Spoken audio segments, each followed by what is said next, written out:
Welcome to the ISF podcast from the Information Security Forum, the leading authority on cyber, information security, and risk management. I'm Tavia Gilbert, and I'm glad to welcome you back to another cutting-edge conversation tailored to CISOs, CTOs, CROs, and other global security pros. In every episode of ISF's media, Managing Director Steve Durbin speaks with rule breakers, collaborators, culture builders, and business creatives who manage their enterprises with vision, transparency, authenticity, and integrity. And he brings that conversation to you, your teams, and your partners. Today, Steve speaks with a guest whose focus includes human culture, behavior, and storytelling. Singer-songwriter and activist Sir Bob Geldof, lead singer of the Boomtown Rats and founding member of Band-Aid, famous for raising money for Ethiopian famine relief. In today's episode, Steve and Sir Bob discuss the effect of the COVID-19 pandemic on creativity, the political turmoil facilitated by rapidly advancing digital technology, Sir Bob's hope for fresh ideas, the courage to embrace change, and more. So, Bob, I describe you as a creative, a performer. How's life been for you during lockdown? Well, let me frame this in context. The Boomtown Rats brought out a new album, a new book, a new film, announced a long, big tour of Britain, 2 videos, 2 singles, one day before lockdown. So not so good, is the quick answer. I mean, just wiped out, 2 years of work. I mean, it's hard work, a book, a film, all the graphics for a tour, writing, recording an album. How did it feel? For a while, I kept going because I was doing interviews with America and Australia. So, there'd be an interview schedule, but it was frankly pointless. You would think that because now of digital technology, it wouldn't make any difference. You'd still sell them. No, not if you're an old geezer like us. Mm-hmm. You need to have physical product. You need to be able to physically go out and promote it. You need to do TV. You need to do the radio stations. Not possible. Right. They were all in lockdown. So then I just, like everyone else, shut down. And lucky on me, I've got a big garden and I have the most washed car in the UK, the most mowed lawn in the UK, But you've worked with the Rats for years. One of the things that struck me when I was doing some of the research for this was that you gel together as a team when you get together, and you do that fairly quickly. Yeah. How did they cope with it? Because suddenly, you've built up to this, we're just about to go out and do something really great, really fun, and suddenly, bang, it all goes. I don't know how they dealt with it because, we're all over the country. Gary's in the Midlands, Simon's in the West Country, Pete's in West London, I'm in Kent.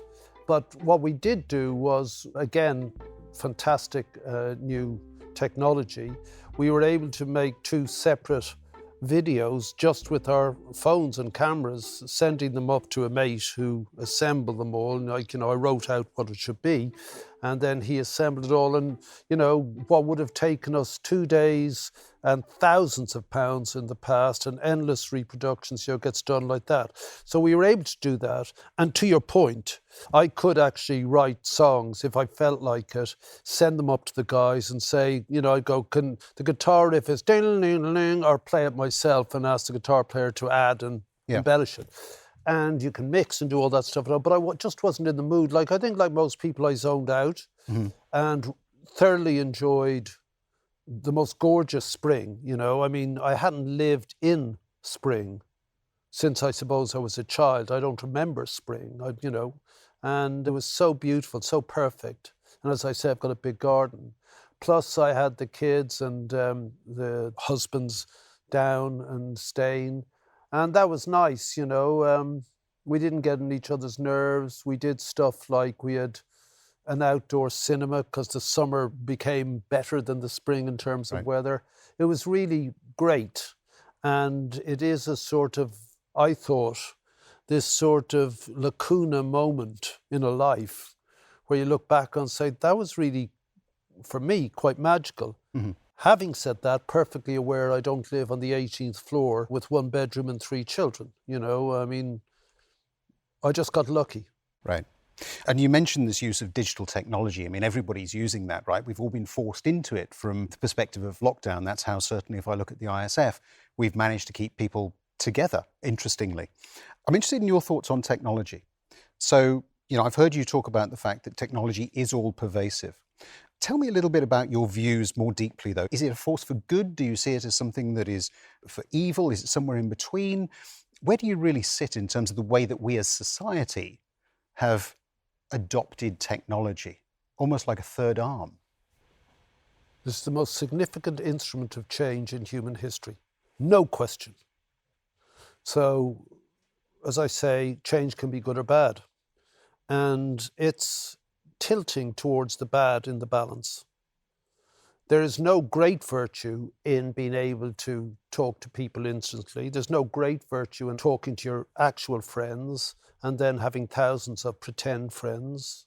There's no great virtue in just blurting out unthinking comments and that becoming news. There's no great virtue in any of these things.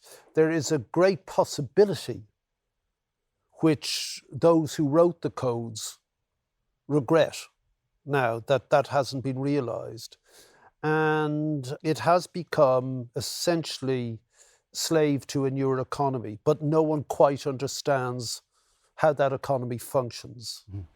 And it functions at a far faster rate than we actually can process that, than the markets can process it.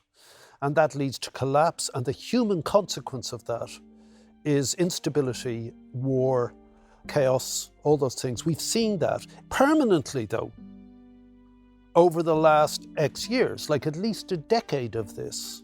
And we've seen the change that it is produced, whether that's in the migrants currently drowning in the Mediterranean Ocean, whether it's the wars which produce the millions flooding to us for a safer life, whether it's the economic collapse which produces the migrants looking to us for jobs and the collapse of houses, yada, yada, yada. It's done all that. And the confusion this has created, the question you've asked, the confusion has given rise to a deeply troubling older type of politics. I cannot honestly, in all fairness, I'm not a nutter about this, I can't see a difference between the mafia thuggery of Putin, the absolute autocracy of Xi Jinping, the Islamic nationalism of Erdogan. We've seen it before. The inept emptiness of a Johnson, the utter idiocy of a vulgar fool like Trump. This is not good. We can tolerate it up to a point, certainly in Britain. There you go, there he is, getting on my case. But it's a moot point as to how far America, straining as it is, with all its contradictions, which this new technology has risen to the fore, and it's exacerbated it. Myth will always triumph over reason. Belief will always triumph over reason because it cannot be disproved. And the web is an instrument of rumor. So you get QAnon, you get all these mad stuff. And we are led towards that. We have this, the algorithms take us towards this. As I said, it mines our heads. We are the product. And that's very dangerous. And it nudges us towards an extreme. It does so, without thinking, without sentience. It eliminates choice. That's an interesting point, isn't it? You mentioned there the algorithm, the role of the algorithm, the elimination of choice. I think if I look at the technological environment, one of the things that concerns me most is that you can determine yourself what it is that you want to see. So if I don't agree with your views, I never need to see them again in my technology world. Exactly. And how do you then carve up the difference between the world that you're self-creating, which is self-perpetuating your own views, versus what we would like to think is reality? Because actually there is this shift that's beginning to take place, isn't there? And the question that I always ask myself around that is, how do we step back, if you like, from that brink that we're now teetering on? Well, it's confirmation bias, which we always knew about, which is why the BBC mandate is a must-have balance, because we've always understood the great danger You know, America deals with it by having Fox and CNN. But the more extreme Fox becomes, the more it behaves like an app, the more it attracts viewers. So confirmation bias isolates you. You become a ghetto of the self, a silo of your own known self-interest. And it pushes you towards more of an extreme. So if you like this, you like that. And if, for example, you just happen to go on to look at the riots in Kenosha, it'll see that and then give you more riots. And then what's it? You become, you know, you drags you in more. You see it with the pornography. You can see the figures of where pornography takes people, you know, into more and more extremes, curiosity or whatever. And that is a profound danger, but that is entirely what the economy is built upon. So the notion of serendipity, of being in a pub and meeting someone with an opposing view that seems novel to you and you wish to engage in, that's eliminated because you're certain of your own sense and belief. The serendipity of going into a record shop and hearing something there that is not, if you like this, you like that. It's true that if I like the Rolling Stones, it's likely I like something akin. But the serendipity of going in and suddenly hearing Billie Holiday or something is lost. The serendipity of going in to buy a book in a bookshop and noodling along and seeing somebody else reading something, that's gone. And so it narrows our world extremely. And narrow worlds is not where we should be at the moment. We need to be expansive in the nth. So is there a way that we can almost, I don't think we can wind the clock back, but is there a way that we can rebalance? I don't think so. Nationalism is the political expression of narrowness. You know, nationalism is a ghetto of itself, of a national self. And given that globalization, people say was a bust, it marginalized, not at all. Globalization is a continuing, functioning, organic expression of the economy.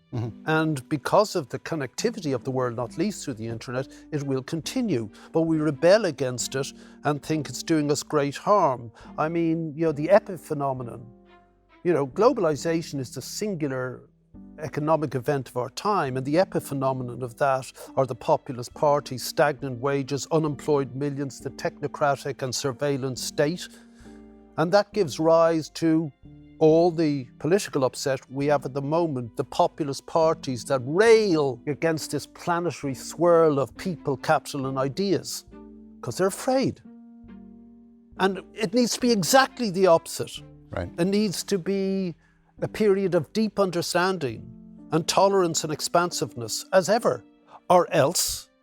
I can't stress it more, like I just feel this. And I'm really not a pessimist. As I said, you know, earlier, you don't do Live 8 and Live 8 and believe there's a possibility of getting out of this. And we got out of it from a little Christmas record.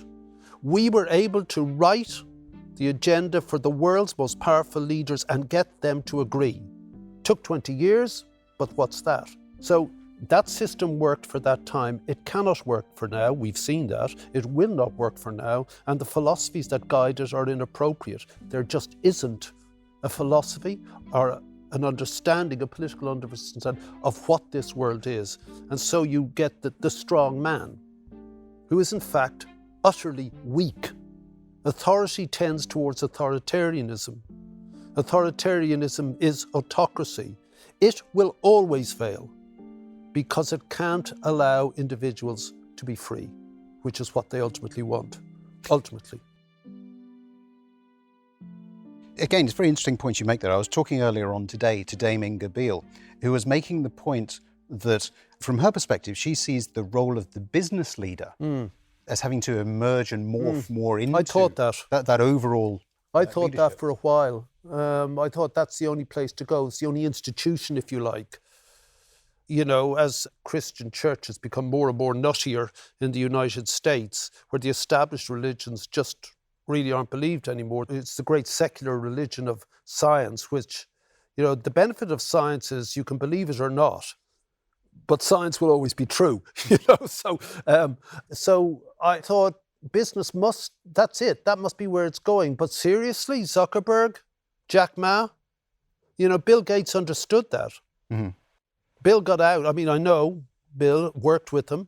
in Africa and decided to dedicate his great wealth to not just mitigating currency. I mean, you were looking at one man who may really personally eradicate polio, one of the great historic evils of the world, because he wrote code some afternoons with his mate in Stanford or whatever. And, I think he sees clearly the danger of this, but he's in no position to lecture Larry, Sergey, Mark, Jack, or the guys.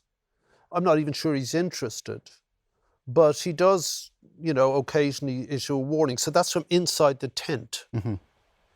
I personally think that, some people are outside the tent pissing in. Some are inside and piss out.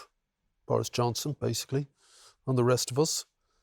And some get inside the tent and decide to just piss in there. Well, that's me. So, but that's trite. And it just cannot be a couple of activists. It just can't be. The books of this century, and we still need books, have been written. We just don't know what they are, in the same way that Darwin, Freud, and Marx were probably the touchstones of the 20th century. You can lead almost anything back to those three powerful ideas that moved the 20th century. Darwin, Freud, and Marx of our time probably have written. We just won't know that until maybe 2050. It might be too late. But even then, they didn't really posit. They just said stuff that seemed applicable to our society at the time. Maybe it's Piketty, maybe it's Zuboff, maybe it's one of these people, maybe it's others. I kind of think that Marshall McLuhan might have been onto something. Someone like James Lovelock, who was 100 a couple of months ago. His book Novacine is probably important. But we're groping. Right. There is a vacuum, isn't there? That's the point. And what happens in a vacuum? Yeah. Yeah. Yeah. So if there's anybody listening to this who's, leading an organization, who aspires to be a leader, somebody who is perhaps frustrated by some of the things that we've just been talking about, what sort of advice would you give them? If there is to be a leadership thing, people always go on about leadership, and I've crapped on about it, but I don't really believe it. I have talked about the sort of thing that I'm familiar with.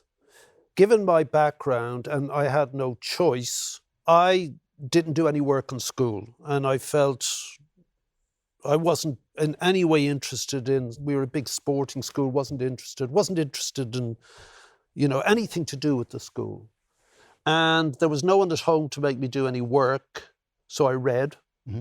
So the first thing, people say, what advice do you give my children? Read. Really read, not on Kindle, where we know that's dead because people prefer the physicality. Why do they prefer that? That's the first thing. There's something exciting. I've got a library, and I've forgotten a lot of the books in it, but they can't be thrown out. Why? Because when I see it, some submerged part of my head remembers it and is excited by what I took from it. So I've got not a library of books, but shelves full of feelings. Mm-hmm. And I sit in there and I enjoy it. I enjoy sitting in there just drinking a coffee and noodling in my head. So the first is to read and not be captured by this stuff. That's right. The first. And because I was deeply uncomfortable with the world that I appeared to inhabit, I needed to invent an own universe within which I could function. Mm-hmm. That was key. And so let's look at the other people who, I wasn't on the spectrum, I don't think I am on the spectrum, but Richard Branson probably is. He's socially awkward. Bill Gates is socially awkward. Steve Jobs was really, I guess on the spectrum, I mean, I met him a couple of times, not the most pleasant of guys. Geeks, they're socially awkward. Winston Churchill, deeply unhappy, useless at school. These people invented somewhere and something around them that they could make the world understandable, and therefore they could use it. Mm-hmm. And they gathered about them people that could enable this world. So this is the entrepreneurial type. Yeah. And people confuse that with the type of leadership. Now, all the people I've mentioned are, I suppose, in your view, a type of leader. But Churchill was absolutely hopeless until cometh the moment, cometh the man, you know, and then he was hopeless afterwards. He was just good at weaponizing the English language, as they say, but a lot of his decisions, even during the war, the Alan Brooke and all the other chiefs were going for, you know, whatever. But he was a politician. Richard went out and created his own idea of the way things should be that suited him. And so did a lot of the tech entrepreneurs. So is that a type of leadership? You know, earlier I quoted George Bernard Shaw, who's a fellow Irish skeptic, who said the world is made by unreasonable people. The reasonable man adapts himself to the world. The unreasonable persists in the world adapting themselves to him. Therefore, all change comes through the power of unreasonable people. I urge people to be as unreasonable as possible, to question, to query. The band always say, you know what, Geldof, you fucking die. We're just going to put the word why on your tombstone, you know, because it's always a why. Things are going to change constantly. The world is not immutable. You can maybe a tiny bit help to change it and steer it in the direction you'd prefer it to go. Now, that necessitates a commonality of purpose. That necessitates a societal impulse. And as I said, the paradox of individualism, which is what our economy and our politics is built upon, the paradox at the heart of individualism is that it only works when we act together, in concert, for the common good. You will not survive in a desert on your own. You will not survive in the bush on your own. You won't survive in a city on your own. Look at the mental health problems thrown up by the pandemic, the loneliness. You don't survive. It's only through cooperation. It's only through consensus. It's only through compromise. And the leader that can amalgamate that in the self and with a sense of purpose. That's why we talk about a societal leader, one who's far more horizontal in the administrative networks that they require to build. And I suspect that the web requires that. It's supposed to be the flat world now, that this thing makes everyone equal. Of course it doesn't. If you're more tech savvy, if you've got different apps, if you can, you know, it should be easier to do, but as we've discussed, the web appears to act in a contradictory manner. And Tim Berners-Lee, who I got to know, the Gutenberg of our times, you know, Gutenberg times 6 billion is exactly what the web is. He's in despair. He's in despair at what this magnificent construct that he just imagined and understood completely what it was when he called it the World Wide Web, even though 10 people were using it. An immense vision. But visionaries are often not leaders. They shouldn't be near the leader stick, you know.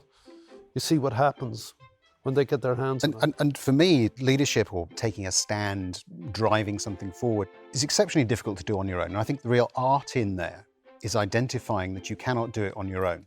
You have to have a team of people around you that you can work with. And similarly, when you're composing, for instance, you probably, I don't know how you do it. Composing. You probably don't do it on your own, right? I do, but I can't enable the song. Right. The stuff in my head, because I can't play drums, I can't play piano, I'm a shit guitar player, I'm not interested in producing it. But I'd be going, no, it's not that. I say, well, what is it? I'm not in your head.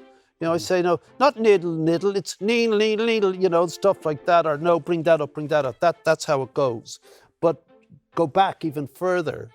Starting a band is the classic entrepreneurial activity.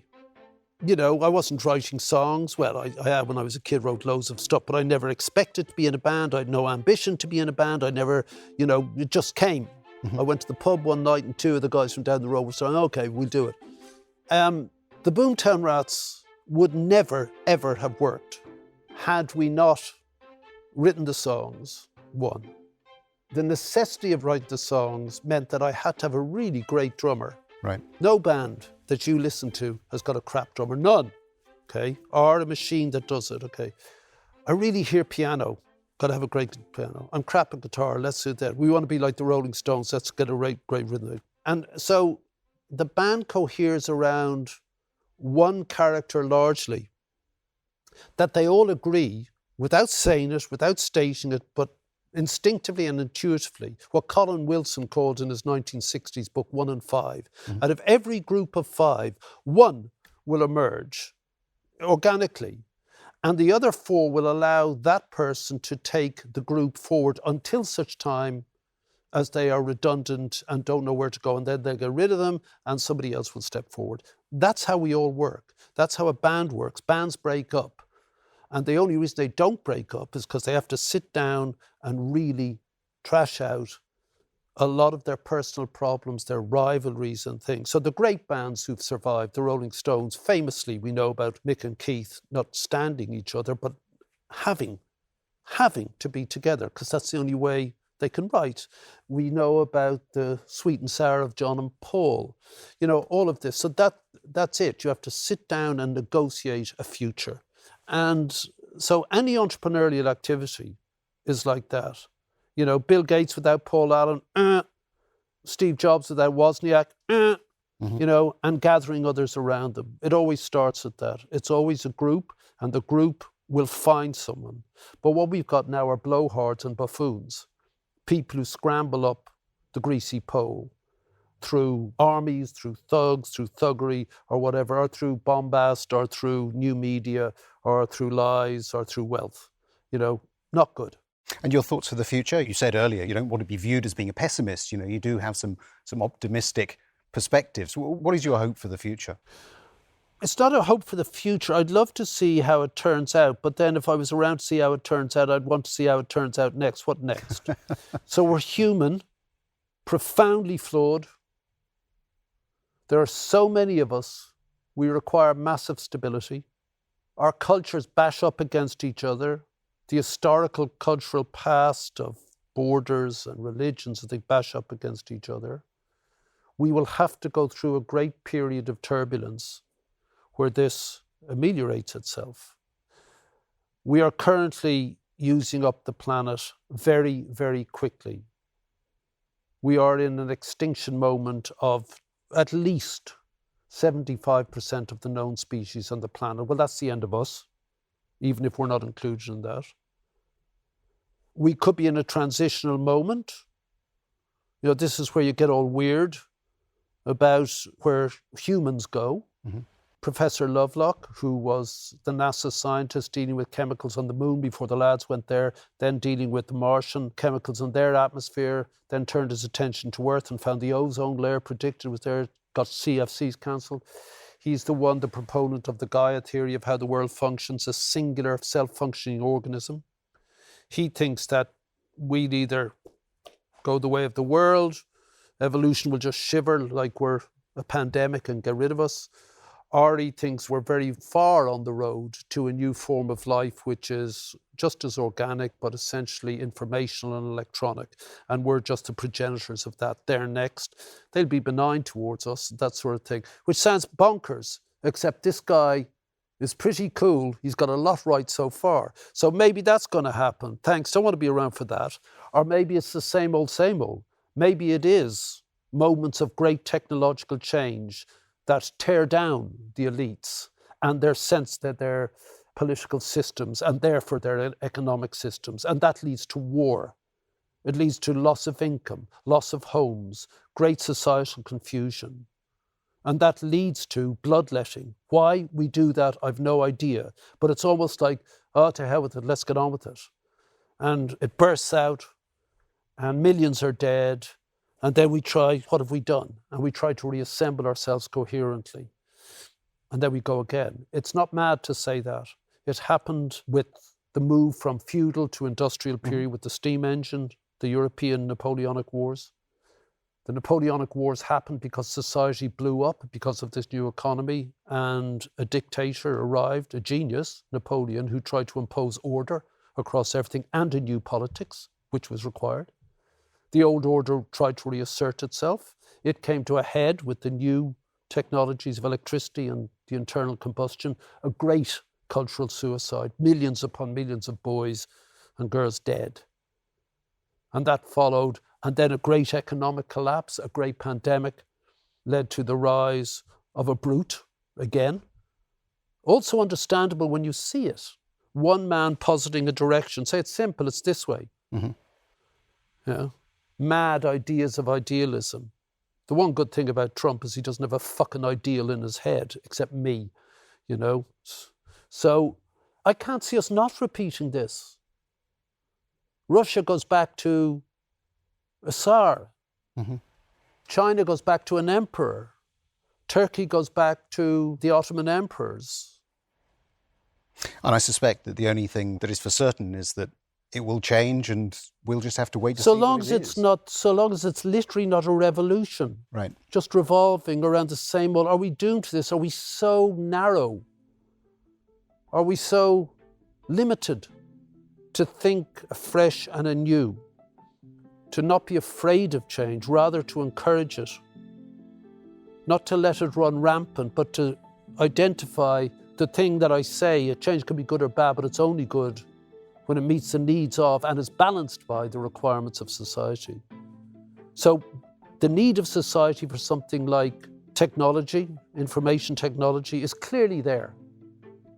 But is it balanced by the requirement of what society actually requires? No, it's not. And that's where the imbalance is. And so long as the world is imbalanced and asymmetric, instability is inherent to asymmetry, it will fall over. And on that rather sort of, perhaps not quite as uplifting as I'd hoped for, but at least on that very sort of... Hey, guys like us, I'm out of here. I'm 69, I'm gone. Sir Bob Geldof, thank you very much indeed. Thanks. Fascinating conversation from an accomplished musician, activist, and clearly a student of history, with an impressive grasp on our current disruption in the context of our past. Sir Bob leaves us on that cautionary note. We have an opportunity to rise to the moment, to transform our systems and societies in ways that better serve humanity. Or we can reject creative new thinking, terrified of change, and repeat our catastrophic history. If you enjoyed the conversation, check the media page at securityforum.org, where tomorrow the video of this interview with Steve Durbin and Sir Bob Geldof goes live. In our next episode, we'll be speaking with another guest whose work incorporates music. Reggie Butler, founder and CEO of Performance Paradigm, returns to speak with Steve 2 years after their last conversation. And in addition to the video of Sir Bob, you can also find the video of Reggie and Steve at securityforum.org/podcasts-videos. Here's Reggie in a clip from that 2018 episode, in which he talks about finding a cadence or a harmonic flow when working with a virtual team. If I'm working with you virtually, you're in another country, in another time zone, what are the expectations for how involved we will be and what we'll be doing at those times, whether they're on times, off times, peak times, whatever it is, we have to create that cadence in a virtual format. You would never doubt, if it were someone in your family, how to adjust and adapt toward a different cadence. Right. If someone moved out of your home and they moved to another side of the globe, you would find a way to virtually stay connected. If you cared. If you're working with a virtual team, you have to care about them first. You have to know what they're working on before you can create the cadence. We look forward to bringing you a fresh new conversation with Reggie next week. In the meantime, we invite you to tune into our catalog of video and podcast episodes, all of which you can find at securityforum.org. If you feel as though today's conversation was of value, you can subscribe to the audio feed wherever you get your podcasts, and we'd be very grateful if you'd recommend us. Growing our subscriber numbers helps us reach new audiences and helps us continue to bring you these timely discussions. You can always join in the conversation on our LinkedIn page or get in touch directly through our website, where you can also download ISF's research, practical tools, and guidance related to discussions like these. The ISF podcast is produced by Talkbox and Tavia Gilbert. Music by Alexander Filipiak. Assistant producer Katie Flood. Mix and master by Brian Barney. Thanks for listening.